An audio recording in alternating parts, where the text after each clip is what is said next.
मित्रों, भगवान शिव ने बताया जिस औलाद में यह 3 गुण होते हैं वह औलाद अपने माता पिता को बहुत दुख देते हैं। तो दोस्तों, चलिए उन 3 गुणों के बारे में जान लेते हैं जिससे हम यह अनुमान लगा सके कि हमारे बच्चों तथा हमारे अंदर में वह गुण हैं या नहीं। एक बार की बात है, देव मुनि नारद पृथ्वी लोक का भ्रमण करके आकाश होते हुए भगवान शिव के पास जाते हैं। तब भगवान शिव कैलाश पर्वत पर अपने नंदी के साथ विराजमान होते हैं। तभी देव मुनि नारद भगवान शिव के पास पहुंच जाते हैं। भगवान शिव देव मुनि नारद को देखकर कहते हैं, हे देव मुनि नारद, आज आपका कैलाश पर्वत पर किस प्रयोजन से आगमन हुआ है? तब देव मुनि नारद कहते हैं, हे प्रभु, मैं अभी अभी पृथ्वी लोक का भ्रमण करके आ रहा हूँ और मैंने देखा कि पृथ्वी लोक पर बहुत सारे माता पिता की औलादें उनके बुढ़ापे का सहारा नहीं बन रही हैं तथा अपने माता पिता को बुढ़ापे में बहुत कष्ट देते हैं। तो हे प्रभु, मैं आपसे निवेदन करता हूं कि आप मुझे बताने की कृपया करिए कि वह कौन सी औलाद होती है जो अपने माता पिता को दुख देती है। तब भगवान शिव कहते हैं, हे देव मुनि नारद, हम आपको आज एक अत्यंत पवित्र कथा सुनाते हैं जिसे सुनने के बाद आपको आपके सभी प्रश्नों के उत्तर अवश्य मिल जाएंगे। भगवान शिव कहते हैं, जो व्यक्ति इस कथा को ध्यान पूर्वक पूरा सुनता है उस व्यक्ति के बच्चे बुरी संगति से बाहर आते हैं तथा अपने माता पिता की सेवा सदैव करते हैं। दोस्तों, अगर कथा पसंद आए तो वीडियो को लाइक करके, चैनल को सब्सक्राइब करके कमेंट बॉक्स में हर हर महादेव अवश्य लिख दीजिएगा। तो चलिए दोस्तों, कथा को आरंभ करते हैं। प्राचीन काल की बात है, एक नगर में रामसेन नाम का राजा रहता था जिसकी एक बहुत ही सुंदर कन्या थी। रामसेन की कन्या का नाम छाया था। उसे अपने ऊपर अपने रूप का बहुत बड़ा घमंड था। माता पिता की वह शुरू से ही लाडली बेटी थी, इसलिए पूरी स्वतंत्रता के साथ खेली कूदी और बड़ी हुई। उसे इस बात का भी अभिमान था कि वह एक राजकुमारी है। वह अपने आगे किसी को कुछ नहीं समझती थी, चलते फिरते लोगों का अपमान करती रहती थी। भगवान शिव कहते हैं, हे देव मुनि नारद, हर व्यक्ति को बेटा हो या बेटी, जरूरत से अधिक स्वतंत्रता उन्हें बिगाड़ देती है और उन्हें बिगड़ने में सबसे बड़ा योगदान उनके माता पिता का ही रहता है। बच्चे यदि मनमानी करने लगे तो माँ बाप को उनकी तरफदारी नहीं करनी चाहिए, बल्कि उनकी गलती पर उन्हें समझाना चाहिए। जरूरत पड़े तो डांट फटकार भी लगानी चाहिए। और बच्चे भी आपकी बात तभी मानेंगे जब आपने उन्हें बचपन से समझाया होगा, उनकी हर एक गतिविधि पर नजर रखी होगी, उन्हें आदर्श का पाठ पढ़ाया होगा, उन्हें संस्कारों से साधा होगा। यदि माता पिता ने ऐसा नहीं किया है तो औलाद के बड़े होने पर आप उन्हें दंडित करके भी नहीं सुधर सकते। तब तो आपका समझाना भी उनको तीर की भांति चुभेगा, वह आपके वश से बाहर हो जाएंगे। भगवान शिव आगे कहते हैं, देव मुनि नारद राजा रामसेन की कन्या के लिए जो भी रिश्ता आता तो वह अपने दुष्ट स्वभाव के चलते वह उसे लौटा देती थी। उसके लिए न जाने कितने रिश्ते आए और उसने सबको अपमानित करके उनकी हंसी उड़ाते हुए वहां से वापस कर देती थी। राजा भी बेटी की इन हरकतों से बहुत परेशान हो चुका था। एक दिन राजा ने बेटी छाया के लिए अपने राज्य में एक बैठक का आयोजन किया। कई जगह के राजकुमार राजा महाराजा स्वयंवर में भाग लेने के लिए आए। सारे राजा महाराजा आकर अपने अपने स्थान पर बैठ गए। उधर राजकुमारी छाया हाथ में माला लेकर अपनी सहेलियों के साथ राज दरबार में जा रही थी। छाया अपनी सुंदरता के घमंड में भरी हुई थी। सभी राजकुमारों को गौर से देखती हुई आगे को बढ़ने लगी। वह जिस भी राजकुमार के सामने पहुंचती थी उसी की किसी न किसी बात पर खिल्ली उड़ाती और आगे बढ़ जाती। सभा के बीच राजकुमारी की बातों से अपमानित होकर वह राजकुमार राज्यसभा से उठकर चले जाते। राजकुमारी एक मोटे से राजकुमार के सामने पहुंची। वह उस मोटे राजकुमार की हंसी उड़ती हुई अपनी सहेलियों से बोली, हे सहेली, देखो तो इन महाशय को इनका शरीर कैसा लग रहा है, जैसे किसी ने आटे का बोरा रख दिया। उसके शरीर की बनावट पर वह काफी देर तक हंसी उड़ाती रही। वह राजकुमार राजकुमारी की बातों से लज्जित होकर दरबार से चला गया। इसी तरह राजकुमारी फिर अगले राजकुमार के पास पहुंच गई। वह राजकुमार देखने में कुछ लंबा था। राजकुमारी छाया ने अपने कटु शब्दों से उसे भी खूब अपमानित करने लगी। देखो सहेली, ये तो कोई खंबा मालूम पड़ता है, इसे तो किसी चौराहे पर खड़ा करके इसके ऊपर मसाल जलनी चाहिए। राजकुमारी के अपशब्दों से पीड़ित होकर वह भी मुंह बनाता हुआ वहां से चला गया। एक राजकुमार की तो काफी बड़ी दाढ़ी थी। उसे देखकर राजकुमारी ठहाके मारकर हंसती हुई बोली, अरे सहेली, हमारे पिता ने तो स्वयंवर में लंबी दाढ़ी वाले बकरों को भी बुला लिया है। इसे तो मेरी जूती भी विवाह न करें दोस्तों।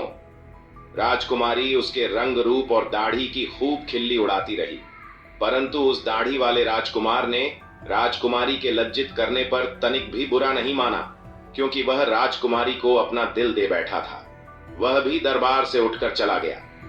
दोस्तों, अब तो एक एक करके राजकुमारी ने सारे राजकुमारों को बेइज्जत करके नापसंद कर दिया। यह बात छाया के पिता रामसेन को बहुत बुरी लगी। राजा साहब सोचने लगे, इस लड़की ने तो हमारे दरबार में आए हुए हमारे सारे मेहमानों को बेइज्जत किया है। इस लड़की को इसकी दुष्टता का दंड अवश्य मिलेगा। गुस्से में राजा ने भरे दरबार में यह घोषणा कर दी कि भाइयों, में अपनी बेटी की ऐसी हरकत के लिए आप सबसे क्षमा मांगता हूं, पर आज मैं सबके सामने यह घोषणा करता हूं कि इस कन्या का विवाह अब मैं किसी राजकुमार से ना करके किसी भिखारी के साथ करूंगा, जो रोज भीख मांग कर ही अपना पेट पालता होगा। उसके साथ रहकर यह भी भीख मांग कर खाएगी तो इसे अपनी करनी पर पछतावा जरूर होगा। राजा की ऐसी घोषणा सुनकर दरबार में बैठे सभी राजकुमारों ने राजा की बहुत प्रशंसा करी। सभी कहने लगे कि राजा साहब, ऐसी असभ्य संस्कारी कन्या के साथ ऐसा ही होना चाहिए। इतना कहकर वह सब राजकुमार राजा के दरबार से चले गए। तभी वहां से एक भजन गाता हुआ भिखारी गुजरा। भिखारी की आवाज सुनकर राजा ने अपने नौकर को भेजकर उस भिखारी को अपने दरबार में बुला लिया। उस भिखारी की बहुत ही दयनीय दशा थी। फटे पुराने वस्त्र पहना था, उसके हाथ में एक लठ थी, लंबी सी दाढ़ी थी। भिखारी राजा के सामने जाकर खड़ा हो गया और अपनी मधुर आवाज में कुछ गीत गुनगुनाने लगा। भिखारी का मधुर गीत सुनकर राजा बहुत प्रसन्न हुआ। प्रसन्न होकर राजा ने भिखारी से कहा, हम तुम्हें इनाम के रूप में मैं अपनी बेटी सौंप रहा हूं। आज से यह तुम्हारी पत्नी है। तुम इसे अपने साथ ले जाओ और जैसे भी रुखा सूखा खाना और इसको भी खिलाना। दोस्तों, अपने पिता रामसेन का ऐसा कठोर निर्णय सुनकर छाया बहुत दुखी थी कि उसके पिता ने यह क्या कर डाला। पहले तो उसने भिखारी के साथ जाने से साफ इनकार किया, पर राजा का ऐसा ही आदेश था, इसलिए उसे विवश होकर भिखारी के साथ जाना पड़ा। राजा ने कहा, बेटी, तुमने किसी राजघराने में जाने का अधिकार पूरी तरह से खो दिया है। अब से यह भिखारी ही तुम्हारा पति है। इसी के साथ तुम्हें अपना जीवन बिताना पड़ेगा। अगर तुमने इसे धोखा दिया या इसका साथ छोड़ा तो तुम्हें मृत्यु दंड भी दिया जा सकता है। दोस्तों, राजा ने छाया का विवाह उस भिखारी से करने के बाद उसे अपने घर से विदा कर दिया। छाया रोती चिल्लाती हुई भिखारी के साथ चली गई। भिखारी उसे लेकर खुशी खुशी एक जंगल में लेकर चला गया। उस जंगल में उसका एक अत्यंत सुंदर कुटिया थी। उस कुटिया के पास में वह भिखारी एक आम का पेड़ लगाया था। उस पेड़ पर बहुत सारे आम पके हुए थे। तब राजकुमारी ने बाहर जाकर देखा तो एक बहुत बड़ा और सुंदर खेत है। छाया ने उसे भिखारी से पूछा कि यह खेत किसका है। तो भिखारी ने जवाब दिया कि हे राजकुमारी, मैंने ऐसा सुना है कि यह खेत उस दाढ़ी वाले राजकुमार का है जिसे तुमने अपने स्वयंवर में दाढ़ी वाला बकरा कहकर अपमानित किया था। पर आपका दुर्भाग्य देखिए, और बदकिस्मती से मैं भी आपको इस दाढ़ी वाले की तरह लंबी दाढ़ी वाला मिला हूं। अगर तुम उस दाढ़ी वाले से विवाह कर लेती तो आज इस खेत की तुम स्वयं मालकिन होती। अब पछताने से कोई फायदा नहीं है। अब तो तुम्हें मुझ जैसे भिखारी के साथ ही जिंदगी भर रहना है। दोस्तों, फिर कुछ दूर आगे चलने पर राजकुमारी छाया को सुंदर फल फूलों से लदा हुआ एक बाग दिखाई दिया। छाया ने कहा, थोड़ी देर इस बाग में ठहर कर विश्राम कर लेते हैं। यह बाग किसका है? बड़ा ही सुंदर है। भिखारी ने उत्तर दिया, राजकुमारी जी, यह बाग भी उस दाढ़ी वाले बकरे का है जिसका तुमने अपमान किया था। इसलिए अतिशीघ्र विश्राम करके यहां से निकल चलो, वरना वह दाढ़ी वाले राजकुमार को पता चल गया तो वह हमें अपमानित करके भगा देगा। सोचो, अगर तुम उससे विवाह कर लेती तो यह बाग भी तुम्हारा होता और मुझ भिखारी के साथ तुम्हें नहीं आना पड़ता, पर तुम्हारा घमंड ही तुम्हें यहां ले आया है। तब दोस्तों, भगवान शिवदेव मुनि नारद से कहते हैं। इस प्रकार वह बातें करते हुए दोनों आगे को बढ़ाते हुए चले गए। कुछ दूर आगे जाने पर वह एक बहुत सुंदर नगर में पहुंचे। ऐसा लग रहा था जैसे वह नगर किसी राजा की राजधानी हो। छाया ने पूछा, यह नगर किस राजा का है? भिखारी ने उत्तर दिया है, हे प्रिया, यह नगर मेरी नजर से तो यह नगर उस दाढ़ी वाले बकरे का है जिसे तुमने भरी सभा में बेइज्जत किया था। सोचो, अगर तुमने उससे शादी कर ली होती तो तुम इस नगर की रानी होती। हजारों दास दासियां तुम्हारी सेवा करती, पर तुमने अपने रूप के घमंड में आकर अपनी किस्मत फोड़ ली और मुंह भिखारी के साथ विवाह करके तुमने अपनी जिंदगी को दुखों में धकेल दिया है। पर अब क्या हो सकता है, जो होना था वो हो गया। भिखारी की बात सुनकर राजकुमारी को बड़ा पश्चाताप होने लगा। कहने लगी, काश मैं उसके साथ विवाह कर लिया होता। भिखारी ने छाया के मुख से ऐसी बातें सुनकर नाराज होते हुए कहा, राजकुमारी, खबरदार, जो अब तुमने दूसरे पुरुष के बारे में सोचा भी, अब तो तुम केवल मेरी पत्नी हो और मैं ही तुम्हारा पति हूं।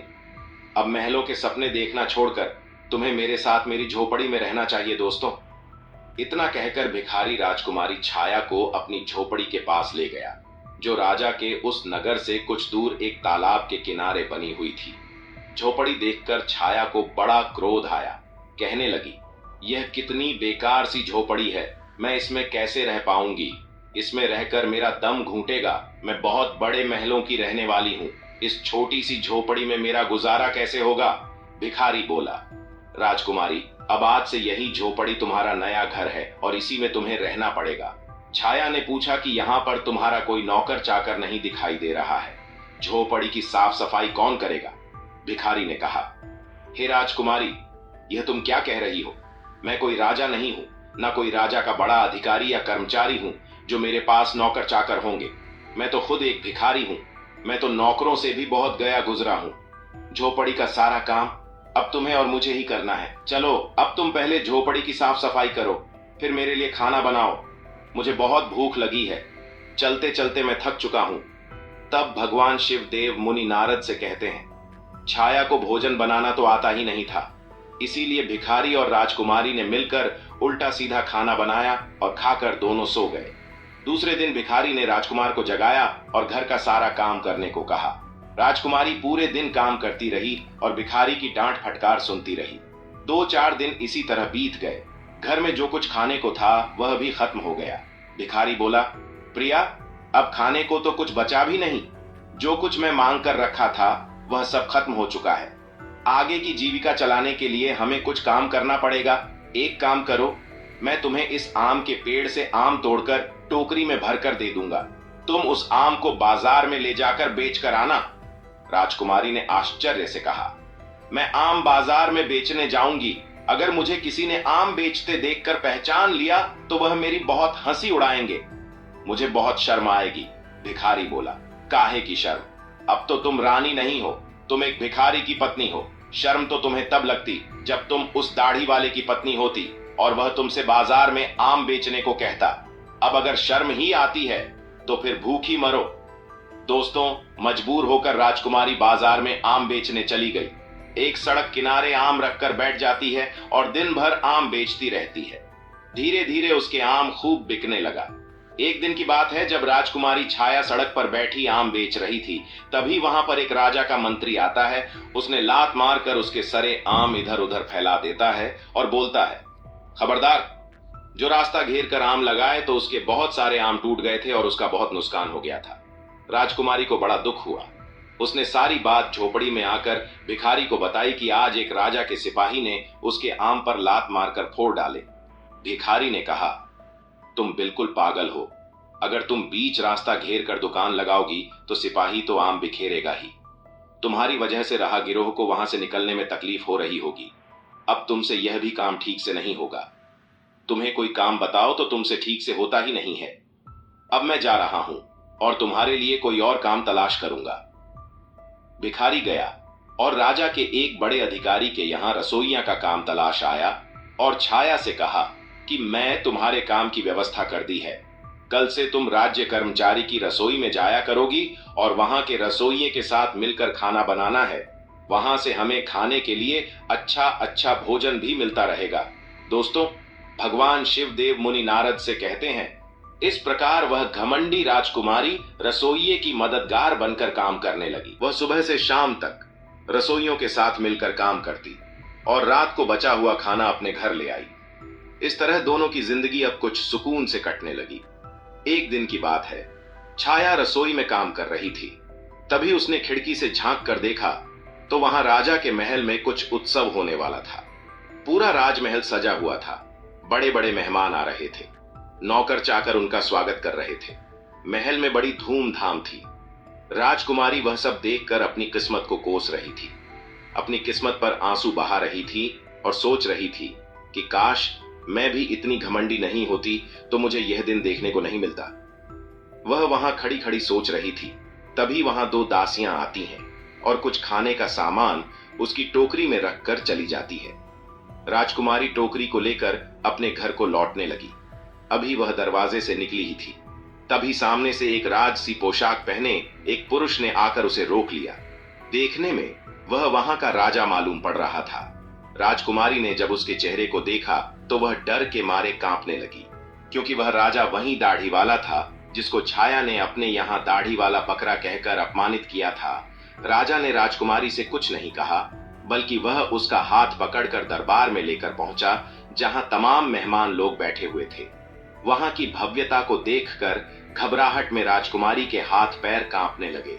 उसके हाथ से टोकरी छूटकर जमीन पर गिर पड़ी। टोकरी में रखा हुआ खाना जमीन पर गिरकर इधर उधर बिखर गया। राजकुमारी बहुत उदास हो गई। दरबार में बैठे हुए मेहमान यह देखकर जोर जोर से हंस पड़े। सबको हंसता देखकर छाया घुटन से मेरी जा रही थी। उसे ऐसा लग रहा था कि अभी धरती फट जाए और मैं उसमें समा जाऊं। उसने राजा से अपना हाथ छुड़ाया और वहां से भाग जाना चाहती थी। राजा ने उसे रोकते हुए कहा, राजकुमारी घबराओ मत, तुम्हारे साथ कोई अभद्रता का व्यवहार नहीं होगा, बल्कि तुम्हें मैं यहां सम्मानित करने के लिए लाया हूं। मैं वही तुम्हारा भिखारी पति हूं जो तुम्हारे साथ झोपड़ी में रहता था, और मैं वही सिपाही हूं जिसने तुम्हारे आम फोड़े थे। मैं ही यहाँ का राजा हूं और वही दाढ़ी वाला बकरा हूं। मैं तुम्हारे साथ भिखारी बनकर विवाह इसलिए किया था क्योंकि मैं तुम्हें चाहता था, और तुम्हारे पिता की प्रतिज्ञा को ध्यान में रखते हुए मुझे भिखारी की वेशभूषा बनानी पड़ी। मैं भिखारी बनकर तो तुमसे विवाह कर लिया। अब तुम्हारा घमंड भी नष्ट हो चुका है। इतने सारे मेहमान हमारे स्वागत में आए हैं। अब मैं तुमसे सम्मान पूर्वक विवाह करूंगा।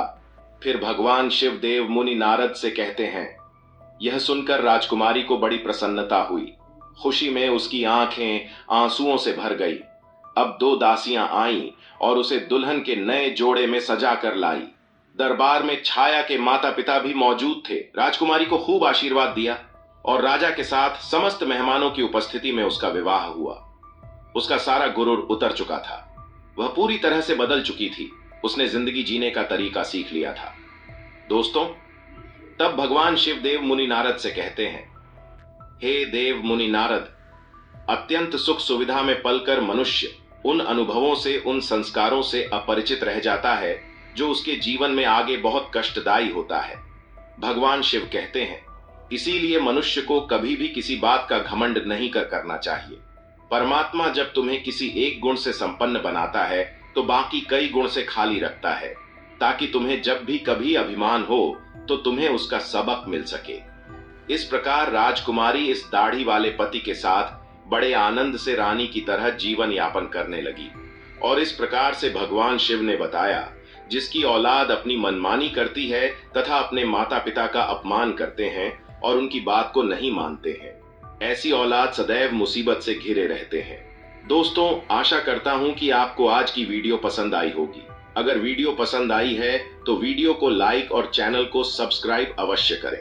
जय शिव शंकर।